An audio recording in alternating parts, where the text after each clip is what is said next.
सवाल इस बात का है कि हमारी जो संसद है, पार्लियामेंट है,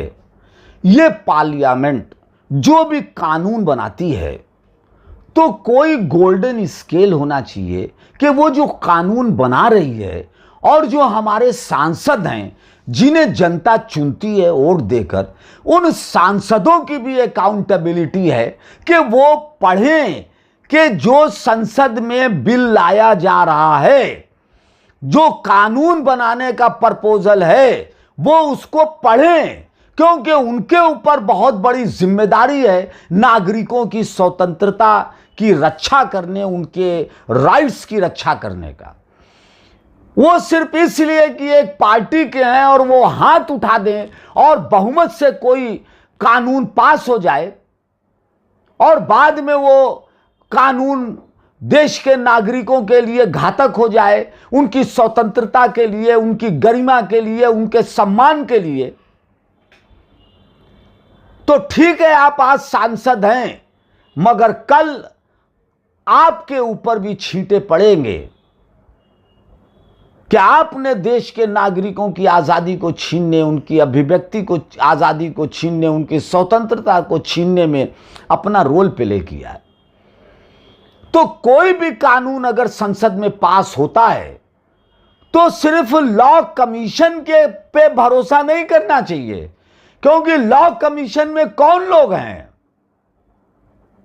ज्यादातर वहां रिटायर्ड जजेस हैं, ज्यादातर वहां रिटायर्ड सरकारी वकील अधिवक्ता हैं, एजीए वगैरह हैं, वहां ज्यादातर रिटायर्ड आईएएस ऑफिसर हैं, आईपीएस ऑफिसर्स हैं। लॉ कमीशन में कौन है? तो सिर्फ लॉ कमीशन पे कि लॉ कमीशन ने अगर कोई प्रपोजल कर दिया और उसको कैबिनेट ने अप्रूव कर दिया और उसको पार्लियामेंट में रख दिया गया और पार्लियामेंट में 1 मिनट में 10 मिनट में उसको पास कर दिया गया, उस पर फुल एंड फ्लेज्ड डिबेट नहीं हुई, यह हेल्दी डेमोक्रेसी के लिए सही नहीं है। लोकतंत्र को अगर मजबूत करना है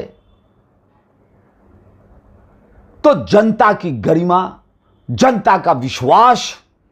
जनता की स्वतंत्रता, जनता की समानता का अधिकार, अभिव्यक्ति की स्वतंत्रता का अधिकार, कॉन्स्टिट्यूशन में जो उसको राइट दिए हैं, गरिमा के साथ जीवन जीने का अधिकार, इसकी रक्षा कौन करेगा? पार्लियामेंट कानून बनाती है और बार बार सुप्रीम कोर्ट और हाई कोर्ट जाना पड़ता है। अगर कोई इस तरह के जागरूक नागरिक ना हो, अगर जागरूक नागरिक ना हो, अगर कोई जागरूक नागरिक बॉम्बे हाई कोर्ट ना जाता और अगर वो चैलेंज ना करता इस रिट पिटीशन को, तो क्या होता? या और भी जो पिटीशंस सुप्रीम कोर्ट और वेरियस हाई कोर्ट्स में दाखिल की जा रही हैं, तो अगर इस तरह के जागरूक नागरिक नहीं हैं, इस तरह के जागरूक लोग अगर नहीं है और अवेयर नहीं है और नहीं उन्होंने चैलेंज किया, तो क्या होगा? तो यह कानून पास हो जाएगा, इफेक्टिव हो जाएगा, उसका क्या असर पड़ेगा? तो इसको भी पार्लियामेंटेरियंस को सोचना चाहिए कि क्यों ऐसा कानून आप बना रहे हैं जो बार बार लोग सुप्रीम कोर्ट हाई कोर्ट में जाएं और बिला वजह हाई कोर्ट और सुप्रीम कोर्ट के सामने बर्डन आ रहा है, उसका समय नष्ट हो रहा है, इतनी पेंडेंसी है केसेस की। तो पार्लियामेंट को अपनी गरिमा और गंभीरता अगर बनाए रखना है और संसदीय व्यवस्था को मजबूत करना है, तो लेजिस्लेचर को इस बात को समझना होगा कि वो जो भी कानून बनाए वो सोचकर समझकर बनाए, गहन चिंतन मनन करने के बाद बनाए। और सांसद की भी जिम्मेदारी है, वो सिर्फ वहां हाथ उठाने के लिए या बटन दबाने के लिए नहीं है। तो क्वालिटी होनी चाहिए, क्वालिटी होनी चाहिए, तभी एक स्वस्थ लोकतंत्र होगा, मजबूत लोकतंत्र होगा, तभी हम डेवलप कर सकते हैं, प्रोग्रेस करते सकते हैं, विकास कर सकते हैं, और हमारा जो सेपरेशन ऑफ पावर है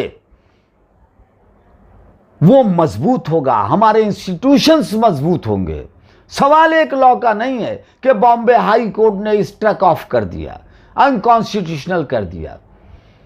सवाल और भी कानूनों के हैं जो फ्रीक्वेंटली बनाए जा रहे हैं। Thank you very much.